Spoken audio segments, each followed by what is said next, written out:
Hello everyone, welcome to BrickVault. Today is another LEGO weekly news update. There are a few small stories in the world of LEGO this week. It's going to be a short and sweet episode. Before I jump into everything though, first I do want to say that the custom build that went up in the web store this week is the micro scale Gozanti from the builder to Impaired. It scales with the rest of the LEGO Star Wars micro fleet that we've been working on. That includes two Impaired's CR90 builds, and this Gozanti can also hold 4 TIE fighters on the bottom or 2 AT-ATs. This is really going to help flesh out the larger fleet for the side of the Empire. It's built really well. I highly recommend you check out the web store or watch the video. Also, speaking of watching things, if you haven't seen the first episode of Mandalorian Season 2 yet, I don't know what you've been doing with your time. Personal thoughts here is that I think they went ham with the fan service, though I still really enjoyed that first episode. Alright, let's jump into the top stories of the week. Let's start off with ideas from the builder Bulldozer. This is Avatar, the Illuminated World of Pandora. It got those 10,000 votes of support. Now, a lot of this is done in digital, so the artificial lighting looks cool in ways that might be a little bit more difficult to pull off in real life, though the details here are pretty darn excellent, and I do hear that they are still definitely making way more Avatar movies, even though this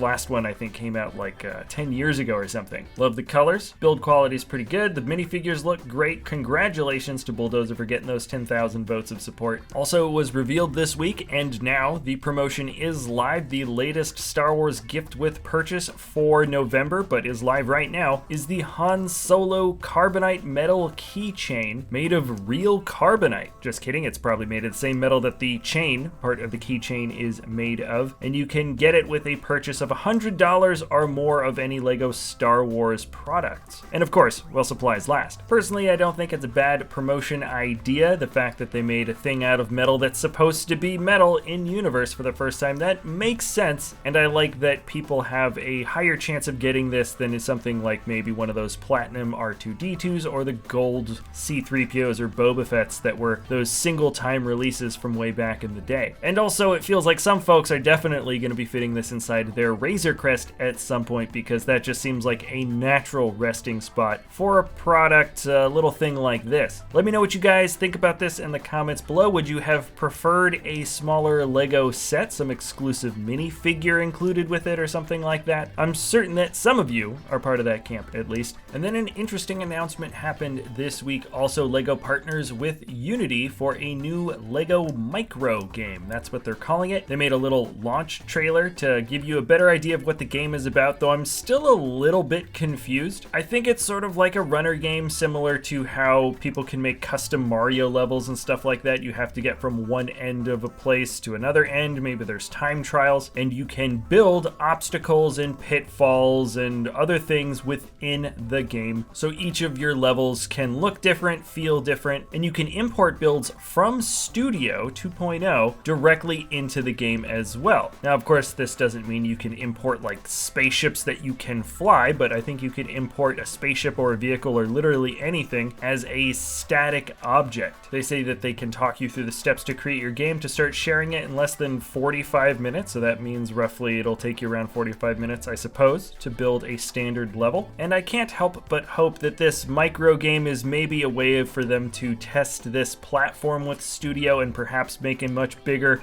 much more polished game where folks can already integrate digital builds that they've made on Studio. Frankly, I feel like it's only a matter of time before LEGO just bites the bullet and they really do invest in a larger open world game with their own ideas of physics and their own ideas of creating currency or doing an RPG style game. And this, in my mind, seems like a very small step in the right direction. I'll be curious to see what types of levels people end up making. Also, in more news of LEGO and games, it looks like now you can add patterns to Animal Crossing from LEGO Dots. So the patterns from the new LEGO Dots line can now be integrated in with Animal Crossing. And it's not like an official partnership, but just a fun bit of crossover, it looks like. In more news, the 2021 Toy of the Year award finalists were revealed. LEGO qualified for several of the different categories, including Collectible of the Year, Construction Toy of the Year, Innovative Toy of the Year, Playset of the Year, Preschool of the Year. Sorry, I thought I read that wrong for a second. Specialty Toy of the Year and Vehicle of the Year. I saw this article from Alan Train at thebrickfan.com, so I've linked it there, but he's also left a link to the toyawards.org if you wanted to go vote. Also from the LEGO lab in Denmark, they are testing out a new type of city product, which is kind of interesting. Basically, you can choose what type of city set to get, so they give you a variety of different vehicles and little builds and minifigures. Once you've chosen the selection you like, I think they actually print everything that you've chosen onto the box, and your name even goes on the box. The price is fixed at 649 kroner, which I think roughly translates to 75 US dollars. And I don't know what the final part counts roughly will be for these sets, but I'm not sure if it's like a really cheap way. It doesn't sound like a cheap way for you to get cool city sub-assemblies that you've been looking for. It's just more of like a fun, interesting custom city set, and as far as I can tell, they're just trying it out here to see if people really like it. Anyways, it's an interesting idea. I always like seeing LEGO try interesting new things. Let me know what you guys think about that in the comments below. Also, you may have seen the graphic in the beginning of the episode, but happy Halloween. The Hidden Side Night of the Harbinger Halloween special is going to be coming out on Cartoon Network, and it looks like Adidas has actually started showing off their new kids line of LEGO Adidas clothing. Seems like just last week that they released their official announcement of a long-term partnership, but it looks like they've been working on this for quite a while, considering they already have totally done production shots. It makes sense that this fashion line would be